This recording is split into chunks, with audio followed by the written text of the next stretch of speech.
Алтын балта ертегісі. Ертеде бай мен кедей көрші болады. Кедей диірменге барса, байдың балтасын сұрап алады. Бір күні кедей диірменге барып, балтасын ағып жатқан диірменге түсіріп алады. Ол диірменшіге балтамды алып бер дейді.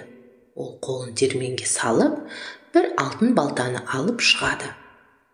Ол кедейден: «Мынау ма сенің балтаң?» деп сұрайды. Кедей: «Жоқ, бұл менің балтам емес» дейді. Диірменші екінші рет қолын салғанда күміс балтаны алып шығады. Сонда диірменші оған: «Мынау ма сенің балтаң?» деп сұрайды. Кедей: «Жоқ, бұл менің балтам емес» дейді. Сонда диірменші үшінші қолын салғанда бір ағаш балтаны алып шығады. Ол кедейден: «Мынау ма сенің балтаң?» деп сұрайды.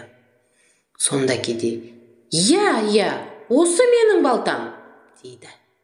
Сонда диірменші: «Пейілің таза адам екенсің. Сондықтан мына алтын балтаны ал да» дейді. Ол үйіне барып, не болғанын айтып береді. Балтаны ағып жатқан диірменге қалай түсіргенін айтады. Бай кедейдің айтқанының бәрін қайталап істейді. Ол балтасын суға түсіріп, диірменшіге балтамды алып бер дейді. Сонда диірменші алтын балтаны алып шығады. Ол байдан: «Мынау ма сенің балтаң?» дейді. Сонда бай: «Менің балтам» дейді.